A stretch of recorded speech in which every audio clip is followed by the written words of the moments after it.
Hi friends, అందరికీ నమస్కారం. ఈరోజు జనవరి 21వ తారీఖు 2026 సంవత్సరం. మరి ఈరోజు అనంతపురం మార్కెట్లో రేట్లు అయితే కొద్దిగా పెరగడం అయితే జరిగింది. లేట్ చేయకుండా ఆ వివరాలు ఏంటో తెలుసుకుందాం. మరియు పులివెందుల రేట్లు కూడా.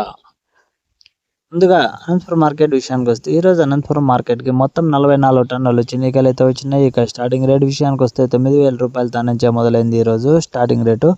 ఇక మధ్యస్థంగా మాత్రం 16,000 అనేది పోవడం అయితే జరిగింది ఈరోజు. టాప్ రేట్ విషయానికి వస్తే ఈరోజు 22,000 అయితే టాప్ రేట్గా పోవడం అయితే జరిగింది అనంతపురం మార్కెట్లో. ఇక నెక్స్ట్ పులివెందుల మార్కెట్ విషయానికి వస్తే ఆ మార్కెట్కి మొత్తం 3 టన్నులు మాత్రమే వచ్చినాయి. రేట్ విషయానికి వస్తే అక్కడ 4,000 రూపాయలతో నుంచి 7,000 రూపాయల వరకే పోవడం అయితే జరిగింది టాప్ రేట్గా. ఓకే ఫ్రెండ్స్, ఈ ఇన్ఫర్మేషన్ మీకు నచ్చినట్లయితే లైక్, షేర్, సబ్స్క్రైబ్ అయితే చేసుకుని వాళ్ళు ఎవరైనా చేసుకొని అయితే వీడియో చూడండి. Thank you for watching. జై హింద్.